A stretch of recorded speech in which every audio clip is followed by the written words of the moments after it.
오늘 우리에게 주시는 하나님의 말씀은 마가복음 4장 30절에서 32절까지의 말씀입니다. 또 이르시되 우리가 하나님의 나라를 어떻게 비교하며 또 무슨 비유로 나타낼까? 겨자씨 한 알과 같으니 땅에 심길 때에는 땅 위의 모든 씨보다 작은 것이로되 심긴 후에는 자라서 모든 풀보다 커지며 큰 가지를 내나니 공중의 새들이 그 그늘에 깃들일 만큼 되느니라. 이는 살아계신 하나님의 말씀입니다. 표대를 향해 가는 세 번째 날입니다. 아마 원래 일찍 일어나시던 분이 아니시라면 이제 오늘쯤 되시면 조금씩 이제 누적된 피로가 느껴지실 때가 되었는데요. 그래서 오늘은 기운 내시라고요, 이렇게 정찬을 준비했습니다. 포크와 나이프와, 왜 접시는 비었냐고 그러신 분도 계시고 오늘 스테이크 나오냐고 그러시는 분도 계신데요. 메인 메뉴는 뒤에 있습니다. 뒤에 있고요. 오늘 마가복음의 말씀 잘 곱씹어 드시면서 오늘도 은혜의 양식을 공급받으시기를 축복합니다. 어제의 말씀은 기억하시나요? 모든 사람이 죄를 범하였음에 하나님의 영광에 못하더니. 아멘. 로마서 3장의 말씀 간직하시고 또 거기에 추가로 오늘 메뉴도 맛있게 드시기를 부탁드립니다. 세상에는 세상을 흐트러짐 없이 돌아가게 하는 여러 가지 원칙들이 있습니다. 우리는 그 원칙들에 법이라는 이름도 붙이고요, 상식이라고 칭하기도 하고요, 도덕이라고도 부르면서 여러 가지 규칙들을 잘 지키려고 애를 쓰고, 그런 것들이 또 잘 지켜져야 세상이 원활하게 돌아갑니다. 어제 또 몇 분에게서 연락을 받았습니다. 어제 아침에 또 브루클린 쪽에서 이제 지하철역에서 총기 사고가 있었다 그래서 혹시 뉴욕에 있다니까, 지하철 저도 가끔씩 타니까 괜찮은지, 그래서 다행히 제가 있는 쪽은 아니라고 이렇게 말씀을 드렸는데, 원칙이 지켜지지 않을 때, 상식이 무너질 때 이 세상은 참 머물기 힘든 곳, 위험한 곳으로 느껴집니다. 하나님 나라, 우리가 표대를 향해서 달려가자라고 하는데요, 그 표대가 되는 곳이 하나님 나라죠. 예수 그리스도께서 허락하신 그 하나님 나라에도 지켜져야 할 원칙들이 있습니다. 그중 하나를 레위기 말씀에서 살펴보려고 하는데요, 레위기 26장의 말씀입니다. 우리 같이 읽어볼까요? 너희가 내 규례와 계명을 준행하면 내가 너희에게 철 따라 비를 주리니 땅은 그 산물을 내고 밭의 나무는 열매를 맺으리라. 아멘. 하나님이 지으신 이 땅의 모든 것은 산물을 냅니다. 열매를 맺게 된다는 거죠. 마찬가지로 하나님의 백성들이 머물게 되는 하나님의 나라는요, 그곳에서 우리가 하나님의 계명을 잘 따르면 하나님은 무엇이든지 열매 맺게 하시고 결실을 허락하십니다. 심으면 열매 맺는다. 하나님 나라의 중요한 원칙입니다. 오늘 본문에서는요, 그 하나님의 나라를 예수님이 어떻게 설명할까 하시다가 무엇인가 하나에 빗대어서 설명하는 본문인데요, 예수님이 겨자씨에 빗대어서 하나님을 설명하셨습니다. 31절을 보면요, 겨자씨 한 알과 같으니, 하나님의 나라가 겨자씨 한 알과 같다는 거죠. 땅에 심길 때에는 땅 위의 모든 씨보다 작은 것이로되 심긴 후에는 자라서 모든 풀보다 커지며 큰 가지를 낸다라고 했습니다. 대부분의 씨앗은요, 작습니다. 그 중에서도 겨자씨는 모든 씨보다 더 작다라고 했습니다. 하지만 땅에 심긴 후에는 달라집니다. 겨자씨가 싹을 틔우고 줄기가 자라게 되면요, 모든 풀보다 커져서 큰 가지를 낸다고 그렇게 기록되어 있습니다. 일단 심겨지면 하나님께서 열매를 주신다는, 앞서 살펴본 하나님 나라의 원칙이 오늘 본문에도 고스란히 담겨져 있는 겁니다. 심기면 열매가 크게 맺어진다. 근데 중요한 건요, 그 다음입니다. 겨자씨는요, 자라서 커집니다. 큰 가지를 내죠. 때가 되면 열매도 맺습니다. 그럼 그 열매 누가 수확해서 누가 가지느냐도 중요합니다.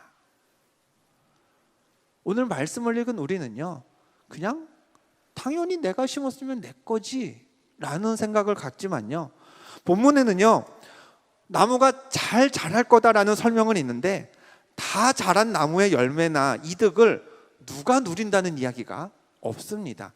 그게 심은 자의 거다라고 명시되어 있지 않습니다. 하나님 나라의 특징을 설명하는 본문에는 심은 사람이 열매를 맺는다, 나무를 잘 관리하면 열매는 그 사람 거다라는 게 설명되어 있지 않은 거죠. 오히려 본문 마지막 부분에 예수님은 이렇게 말씀하십니다. 공중의 새들이 그 그늘에 깃들일 만큼 되느니라.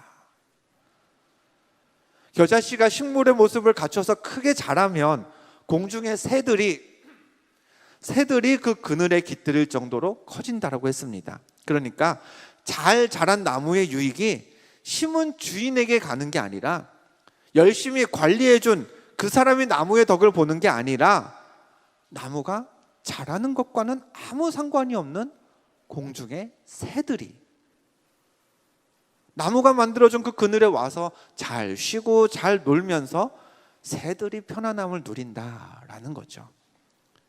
하나님 나라는 그런 곳이라고 예수님이 설명하고 계십니다. 오해하시면 안 됩니다. 하나님이요, 우리가 열심히 씨를 뿌려도 열매를 하나도 안 주시는 분은 아니십니다.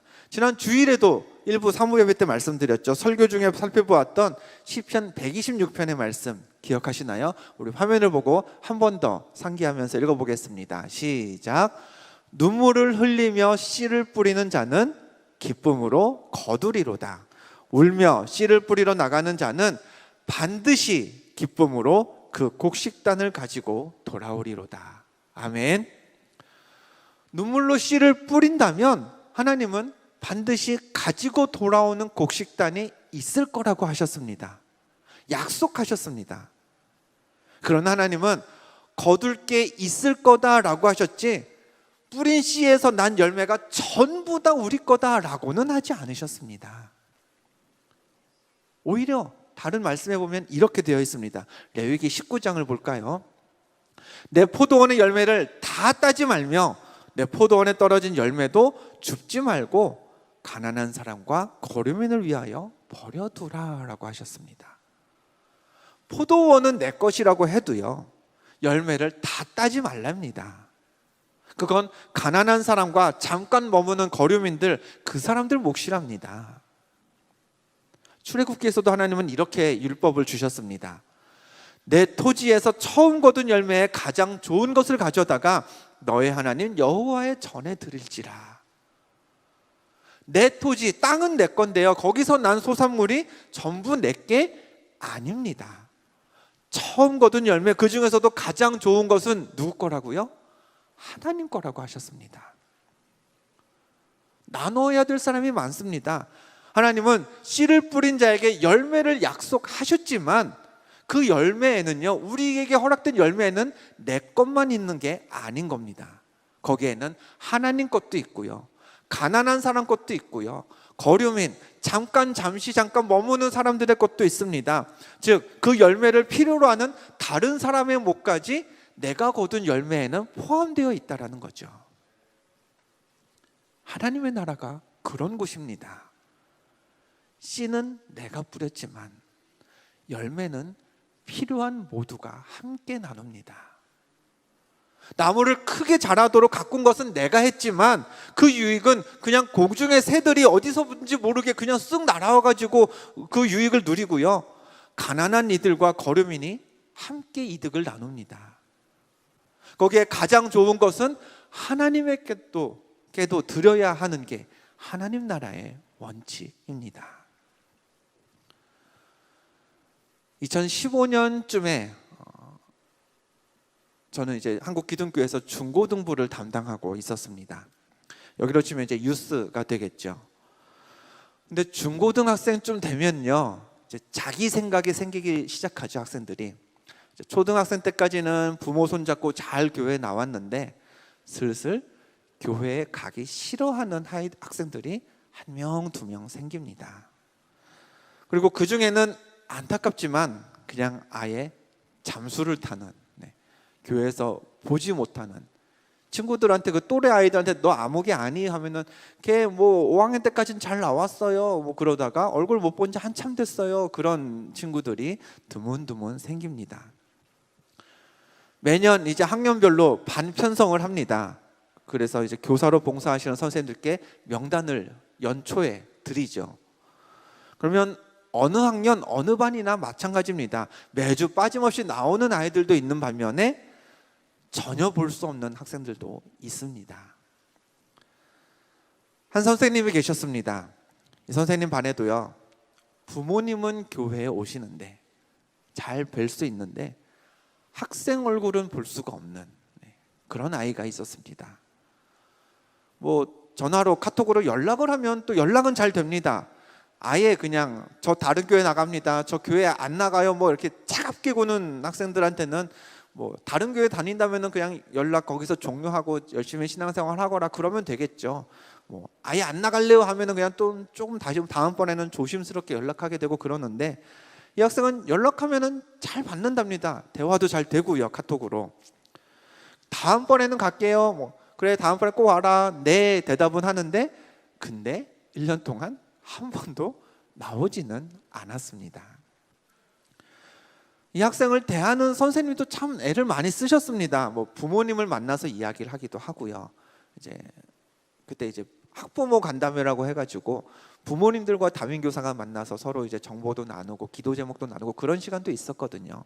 이렇게 부모님과도 안면을 트게 되면서 부모님과도 연락을 하고 우리 아무개 좀 잘 보내주세요 뭐 그렇게 연락도 하고, 뭐 생일에는 선물도 챙겨주고 공을 많이 드렸습니다. 계속 안 나오면 사실 인간적으로 포기할 법도 한데요, 연초부터 연말까지 전화 연락도 참 열심히 하신 걸로 기억합니다. 그러다가 연말에 이 선생님은 이제 여러 상황상 그 해까지만 봉사하고 이듬해에는 교사는 그만하는 걸로, 그렇게 이야기가 되고 중고등부 교사를 이제 그만두시게 되었습니다. 12월 마지막 주일까지 봉사하시고요. 그리고 해가 바뀌었습니다.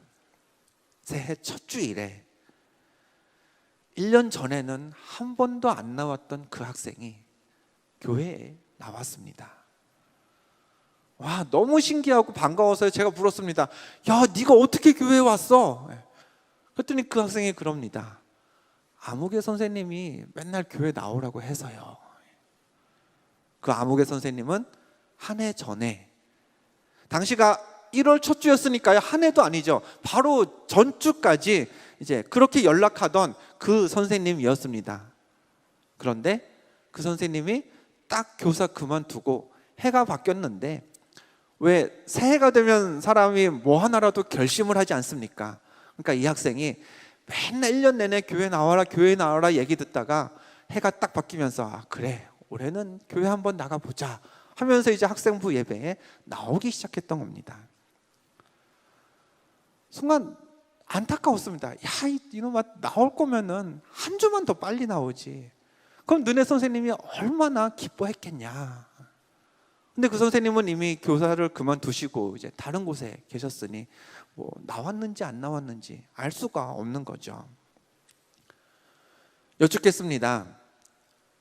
교사로 봉사하면서 1년 내내 권면하고 연락하고 챙겨줬지만 한 번도 교회에서 그 학생을 보지 못했던 그 선생님은 열매를 맺은 걸까요? 못 맺은 걸까요?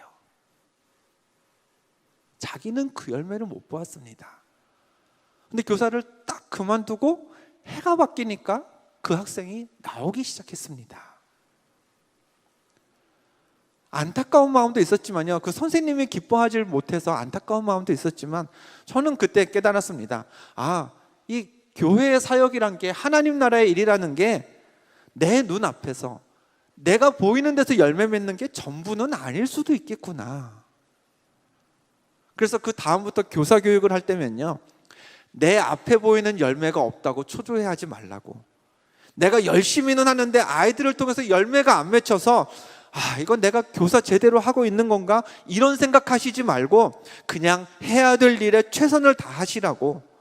문제는 우리가 열매가 없다고 미리 판단해서 시간이 지날수록 초조해지고 소홀해지는 게 문제지, 그렇지 않고 사명만 끝까지 감당하면 열매는 하나님이 하나님의 때에 어떻게 해서라도 반드시 주신다고 이 학생의 이야기를 하면서 교사교육 때 항상 그 이야기를 전합니다. 오늘도 우리는 가정에서, 일터에서 여러 가지 씨앗을 뿌립니다. 오늘 우리가 이 자리에 나온 것도요, 믿음의 씨앗을 뿌리기 위해서 아닌가요? 그런데 속한 자리에서 막 부지런히 씨앗만 뿌리다 보면요, 이런 생각 들 때가 있습니다. 왜 이렇게 내가 지치지?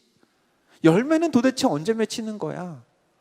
좀 뭐가 싹이 트는 거라도 좀 보이면은 내가 기뻐하면서 씨앗을 더 뿌리고 걸음을 주고 할 텐데 왜 이렇게 보이는 열매가 없어?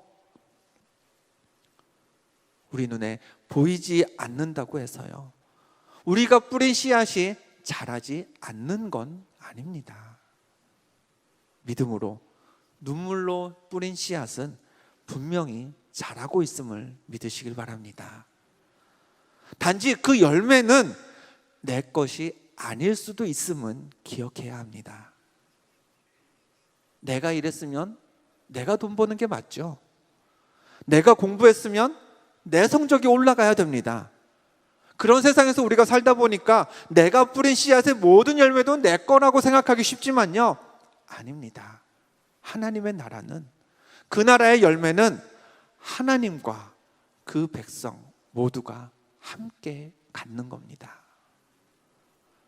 내가 뿌린 씨앗의 열매가 내게 돌아오지 않고 공중을 나는 새들한테만 좋은 일 하는 걸 수도 있습니다. 근데 반대로 생각해 보면요, 오늘 내가 멋진 열매를 맺는다면요, 맛볼 수 있다면요, 그건 반드시 내가 잘해서가 아니라 앞서 누군가 뿌린 씨앗의 열매를 내가 맛보는 걸 수도 있는 겁니다. 열매가 없어서 조급해하지 마시길 바랍니다. 모든 열매의 생산과 수요는요, 하나님께서 완벽히 조율하심을 믿으시길 바랍니다. 왜 경제 시간에 한 번씩 들어보셨지요? 아담 스미스가 얘기했던 보이지 않는 손.